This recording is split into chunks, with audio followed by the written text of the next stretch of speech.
अब जैसा स्वरूप है, पूतना अच्छी नहीं है, काली सी है, लंबी लंबी दांत हैं, परंतु उस सुंदर स्वरूप को प्रकट करके वास्तविक स्वरूप को उसने छिपा रखी है। मोहि कपट छल छिद्र भावा। इसलिए उनको, भगवान को कपट पसंद नहीं है, भगवान को छल कपट बिल्कुल भी नहीं भाता है। भगवान जान के ओहो अंदर से तो कुछ और है, बाहर से बहुत सुंदर बन के आई है लक्ष्मी जैसी। इसलिए भी भगवान ने अपने नेत्र बंद किए और बीच बीच में तो शंकर जी को भी याद करते हैं, बोले दुग्धपान मैं करूंगा और विष पान आप कर लेना। यह तो भगवान के ऐसे मोहक नेत्र हैं, ऐसे सुंदर नेत्र हैं, जिस कमल नेत्र का अगर कोई अधम भी दर्शन कर ले तो कहते दीवाने बन जाते हैं। फिर उस बिरादरी को छोड़ करके फिर भक्त बिरादरी में आ जाते हैं। करके पूतना भक्ति न बन जाए तो कोई दुख नहीं है, परंतु इसका कल्याण भी तो करना पड़ेगा। पूतना कृष्ण, भगवान कृष्ण को तो छोड़ करके चली जाएगी दया के कारण से, उस सुंदर नेत्र के कारण से, परंतु वहां से जाकर के कितने और बच्चे का भी वध कर देगी, कितने बच्चों को चबा जाएगी। इसलिए भगवान नहीं चाहते कि हमको, हमारे ऊपर तू दया कर, नहीं, भगवान तो चाहते हैं कि जैसा तूने छोटे छोटे शिशुओं के ऊपर प्रभाव दिखाया है वैसा ही मेरे ऊपर भी दिखा, तब हम मानो। तो ऐसा ही स्तनपान करने के लिए वो ले लेती हैं। विबुध्यतां बालकी मारकाग्रहं चराचरात्मा सन्निमीलिते क्षणा। विबुध्यतां बालकमारिकाग्रहं, भगवान उसको देखते ही नेत्र बंद कर देते हैं, क्योंकि चराचरात्मा है, हर चराचरात्मा में, चर अचर में भगवान समाये हुए हैं। तो पूतना के अंतस्थ में भी एक दृष्टि से भगवान ही है, भगवंत विराजते हैं। तो पूतना के हाव भाव को भगवान पहले ही समझ गए, इसलिए भी भगवान अपने नेत्र को बंद किए। बोले ये तो मेरे को मारने आई है, ठीक है मारना है तो मार ले, परंतु नेत्र नहीं खोलेंगे। अब स्तनपान कराने आई हैं तो स्तनपान करा रही हैं, और भगवान भी सोचे चलो पी जाते हैं। अब सर्वेश्वर जगदीश्वर जो सबको पोषित करते हैं, और वही भगवान को आज राक्षसी पोषित कर रही हैं। गाढ़ं कराभ्याम भगवान प्रपीड्यत प्राणे समम्रोष समन्वितो पिबत।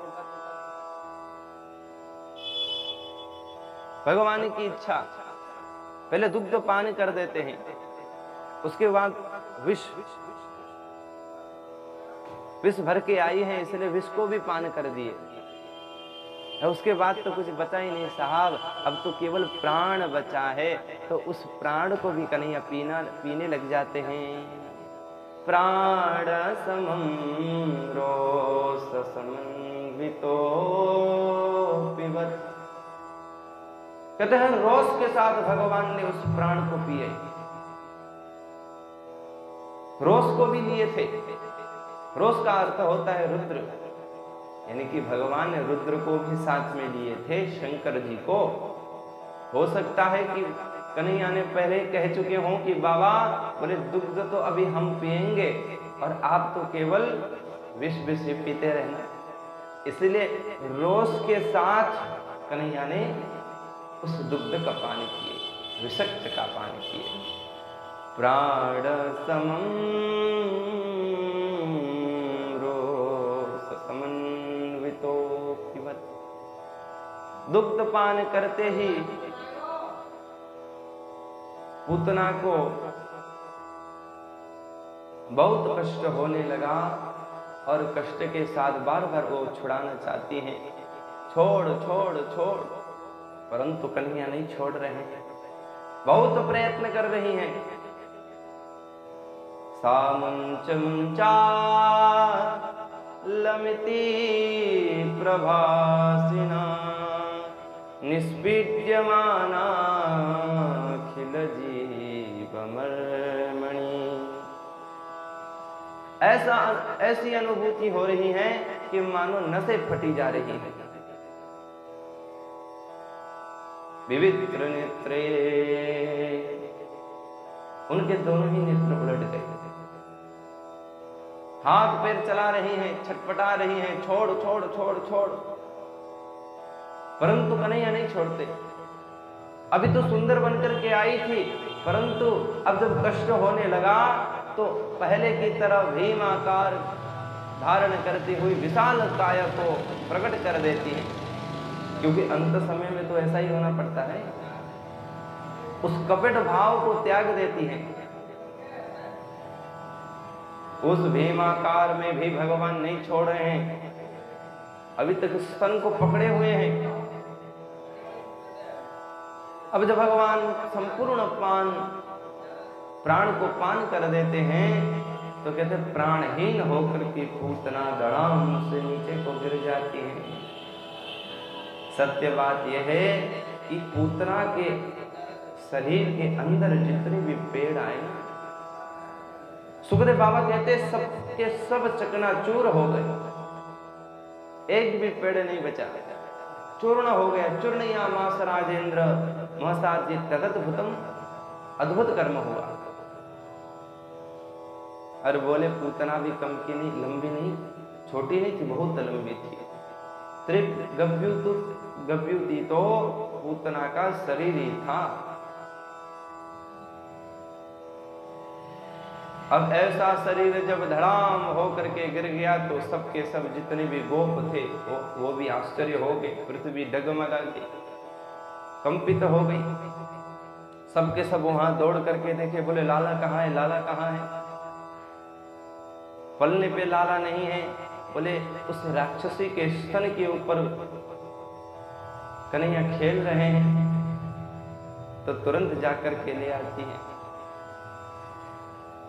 सब आश्चर्य हो रहे हैं कि ये पूतना आई तो आई, कहां से आई और कैसे मरी और क्यों मेरे कन्हैया को लेना चाहती है। किसी के पास कोई उत्तर नहीं है। तो सब के सब ऐसे ही संशय में डूबे पड़े हैं। एक गोपी आकर के कही, अरे नंदरानी, ये संशय में डूबने का समय नहीं है। तेरा कन्हैया उस राक्षसी को स्पर्श किया है, इसे पवित्र कर। यहां तक तो हमने कल के पावन दिवस में भी श्रवण किया। अब इसके आगे क्या हुआ। नंदरानी जब गई, सब गोपियों को लेकर के गौशाला में,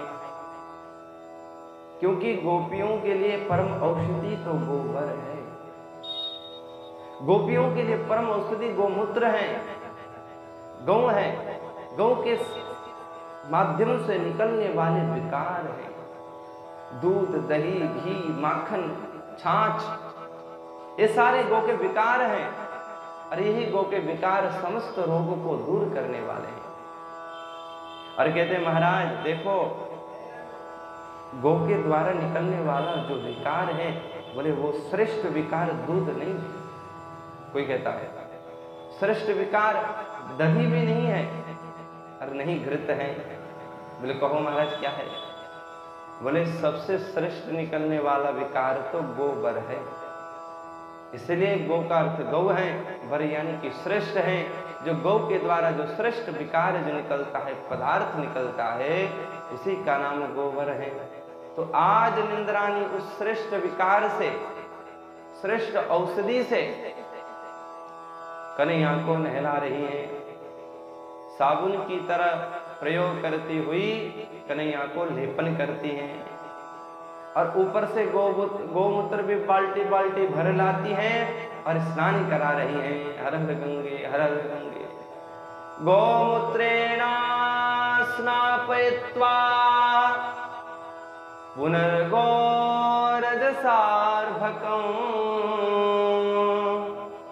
रक्षां चक्रुस्य सकृता द्वादशांगे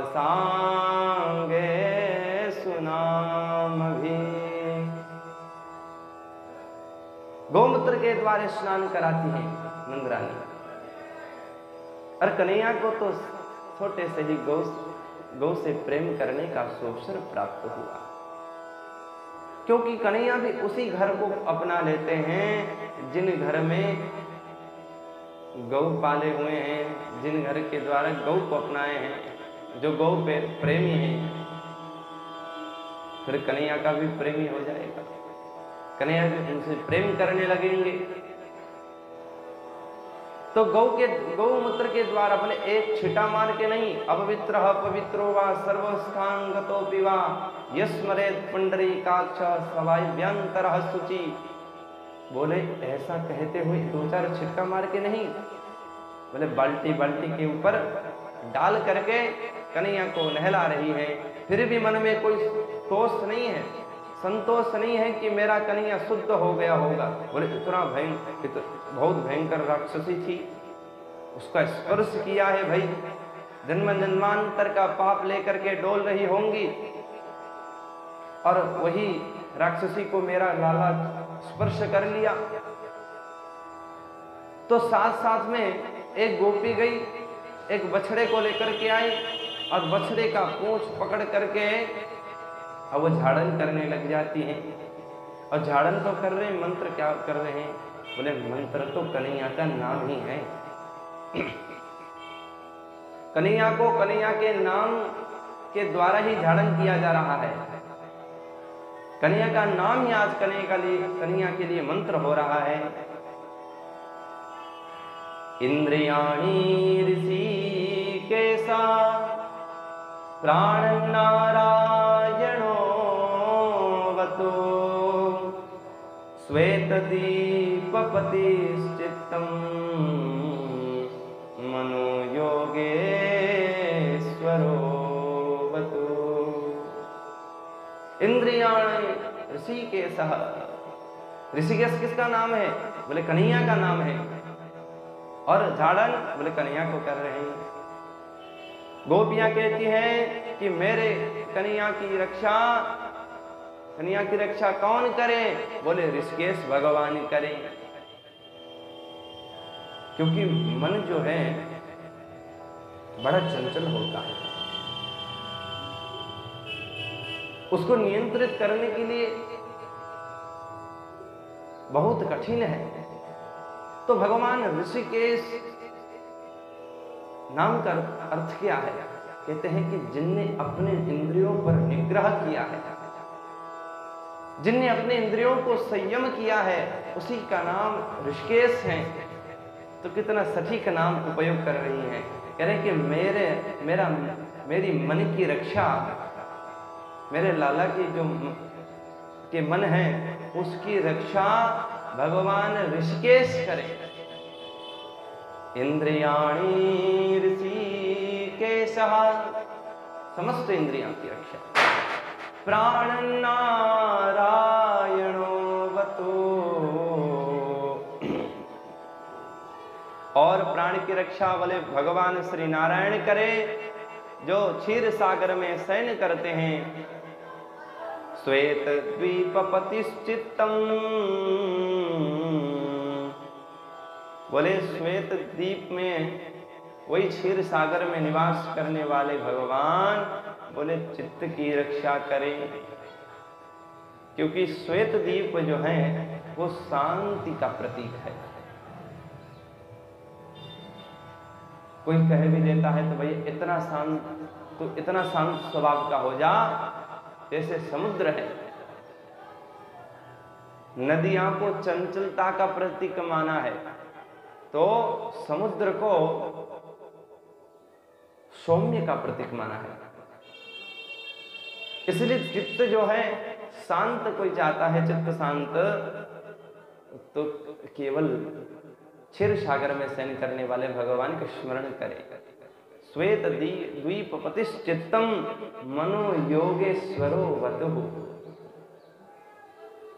अब मन की बात फिर चली आती है, बोले योगेश्वर भगवान कृष्ण, अरे योगी जन ही तो मन को कंट्रोल में कर लेते हैं, मन को संयमित कौन करते हैं?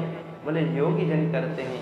अरे योगी जन के जो ईश्वर हैं, जो योगेश्वर हैं, वही योगेश्वर मेरे कन्हैया का मन को ठीक करें, मन की रक्षा करें।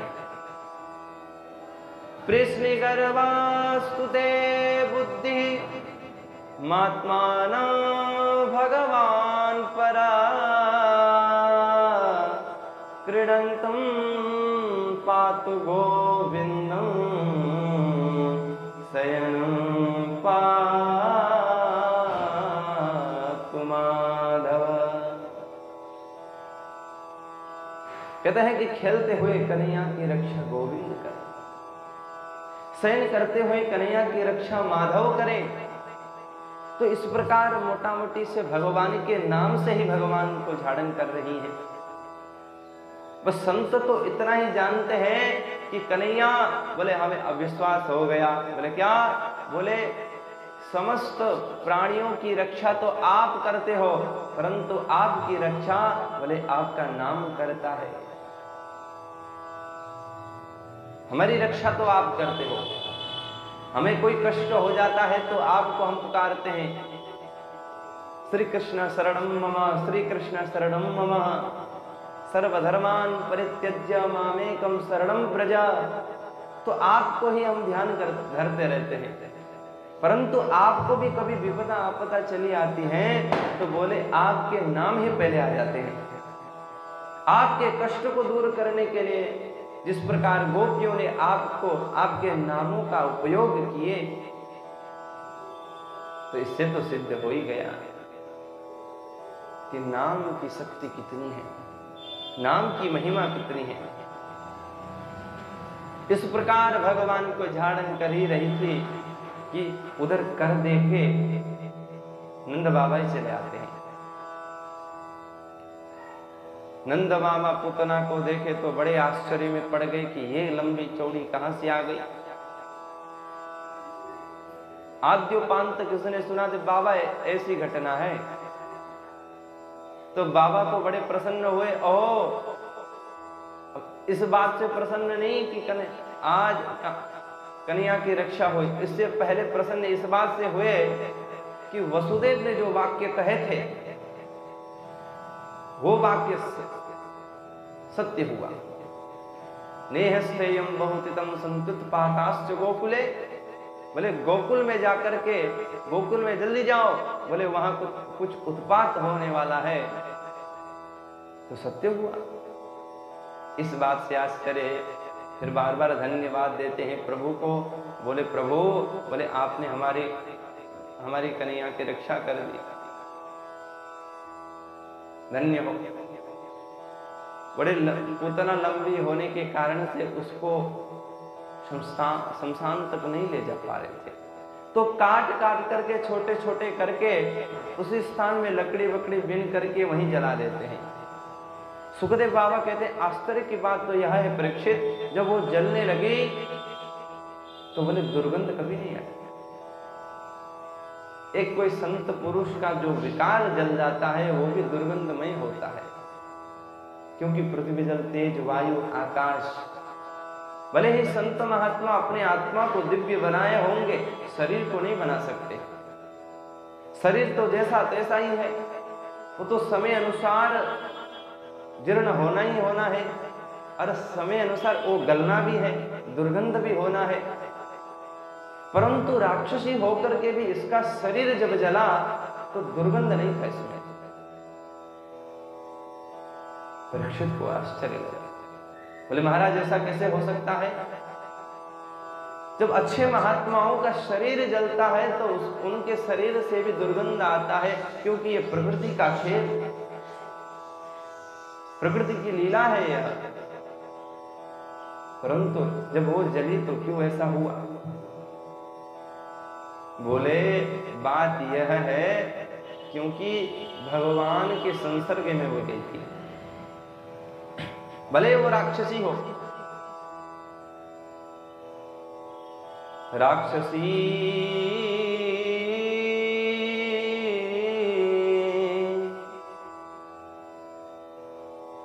कुल भी अच्छा नहीं है, बिरादरी अच्छी नहीं है, खान पीन भी अच्छा नहीं है। राक्षसी लोकवालाग्नि, छोटे छोटे बच्चों को खाती हैं। अरे महाराज, जिसका खानपान अच्छा होता है बने, इसलिए उसका ही कल्याण हुआ करता है। वही तर जाते हैं और नहीं तरते हैं। तो कोई बोले कि पूतना तो बच्चे को खाती थी, पूतना तो छोटे छोटे बच्चे को चबा देती थी। और हमने सुने कि महाराज लेवे गतिम धातृचिताम ततुण्यम, भगवान ने पूतना को वही गति प्रदान की है जो गति बाद में जाकर के अपने माता को देने वाले थे। माता के तो अच्छे ही गति देंगे, कोई दुर्गति तो देंगे नहीं अपने जन्मदात्री को। तो वही गति प्रदान किए, यानी कि मोक्ष प्रदान किए कन्हैया ने।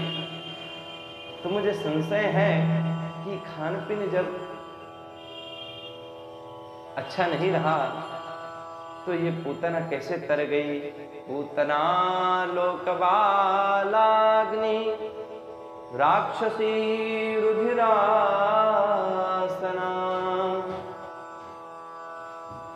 बोले बिरादरी अच्छी होगी? बोले नहीं महाराज, राक्षसी बिरादरी में जन्म ली है, कि उच्च कुल में थोड़ी है। राक्षसी,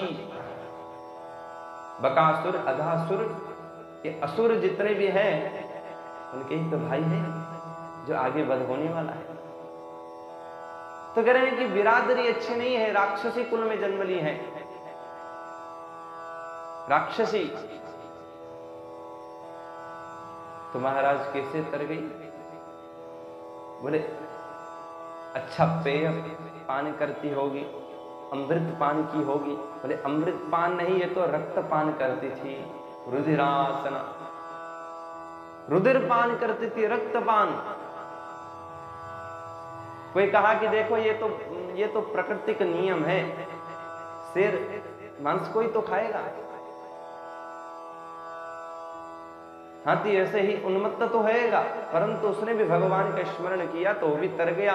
हो सकता है कि ऐसी प्रवृत्ति में रहते हुए भी भगवान का स्मरण की होगी, भगवान की पूजा करती थी होगी। बोले नहीं नहीं महाराज, ये तो भगवान को मारने के लिए स्तन में विष भर के गई थी, दुग्ध के स्थान में। जिगंसयापि हरे,